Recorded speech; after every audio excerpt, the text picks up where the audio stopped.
بسم الله الرحمن الرحيم.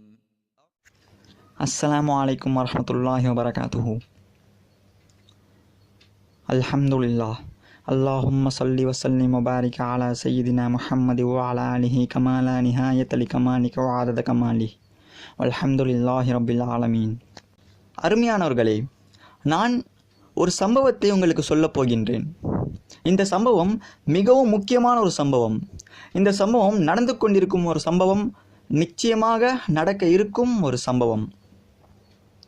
ஒரு வேலைக்காரன் இருந்தான். அவன் முதலாளியிடம் ஏராளமான மாளிகைகள் இருந்தது. அவன் முதலாளி மிகப்பெரிய பணக்காரன். ஆகையால் வேலைக்காரன் அவன் முதலாளியிடம் கேட்கிறான், முதலாளியே, உங்களிடம் இத்தனை மாளிகை உள்ளது, எனக்கு ஒரு மாளிகையை தாருங்கள் என்று வேலைக்காரன் முதலாளியிடம் கேட்கிறான். முதலாளி, சரி, நான் தருகிறேன், ஆனால் ஒரு நிபந்தனை, ஒரு கண்டிஷன்.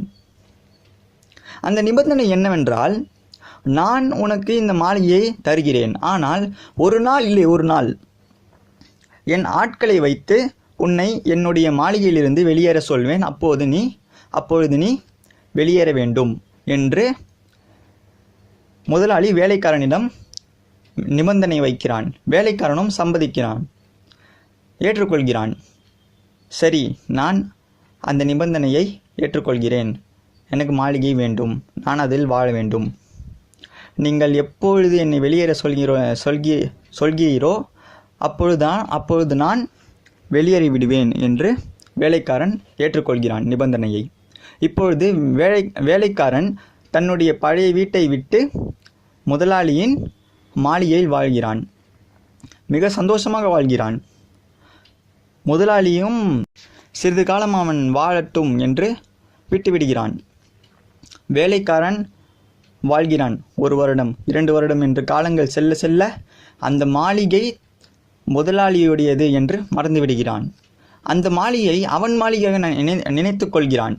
அவன் உழைத்து சம்பாதிக்கும் அனைத்து பணத்தையும் அந்த மாளிகையை மேன்மேலும் வளர்க்க வேண்டும், பிரம்மாண்டமாக வேண்டும் என்று நினைத்து கொண்டு அவன் உழைத்து சம்பாதிக்கும் அனைத்து பொருளையும், அந்த அனைத்து செல்வத்தையும், அனைத்து பணத்தையும் அந்த மாளிகைக்காக செலவிடுகிறான்.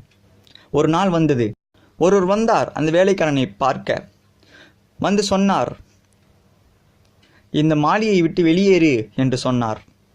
வேலைக்காரன் கேட்கிறான், நீ யார் என்று கேட்கிறான்.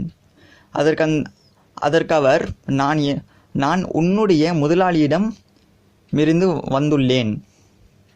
நான் என்னுடைய முதலாளிக்கு வேலைக்காரனாக இருக்கின்றேன். என்னுடைய வேலை உன்னை இந்த மாளிகையிலிருந்து வெளியேற வைப்பது. ஆகையால் நீ வெளியேறு. உன்னுடைய முதலாளி கட்டளை சொல்லியிருக்கிறான், நீ இந்த மாளிகையை விட்டு வெளியேறு என்று என்னிடம் கூறி அனுப்பியுள்ளான். ஆகையால் நீ இந்த மாளிகையை விட்டு வெளியேறு என்று அந்த ஒருவர் சொல்கிறார். உடனே இந்த வேலைக்காரன் வெளியேறுகிறான். இப்பொழுது தன்னுடைய பழைய வீட்டிற்கு, பழைய சொந்த இடத்திற்கு வருகிறான். பார்க்கிறான் அவனுடைய பழைய வீட்டை. பாழடைந்து போயிருக்கின்றது. இருள் சூழ்ந்து இருக்கின்றது. உள்ளுக்குள்ளே விஷப்பூச்சிகள், விஷ ஜந்துக்கள் போன்ற நாற்றம், வௌவால்கள் போன்ற எல்லாம், அவனுடைய வீடெல்லாம் பாழடைந்து இருக்கின்றது. அப்போது யோசிக்கிறான், இத்தனை நாள் நான் செலவிட்ட பணத்தை அந்த மாளிகைக்கு பதிலாக என்னுடைய சொந்த வீட்டிற்காக நான் செலவிட்டிருந்தால் என்னுடைய வீடு மாளிகையாக இருந்திருக்குமே, மாளிகையாக இந்நேரம் மாறியிருக்குமே. இப்படி கை சேதம் உடையவனாக நான் ஆகிவிட்டேனே என்று வருந்துகிறான்.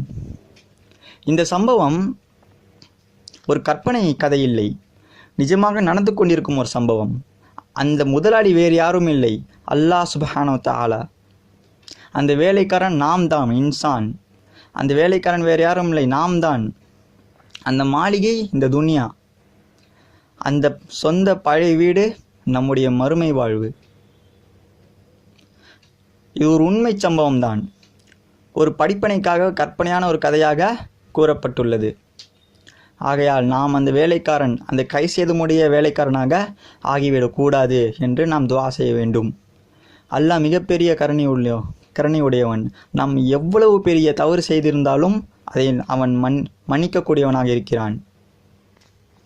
ஆகையால் நாம் அல்லாஹ்விடம் பாவ மன்னிப்பு கேட்டு நம்முடைய மறுமை வாழ்வை நாம் மாளிகையாக ஆக்க வேண்டும். அஸ்ஸலாமு அலைக்கும் வ அலைக்கும் அஸ்ஸலாம்.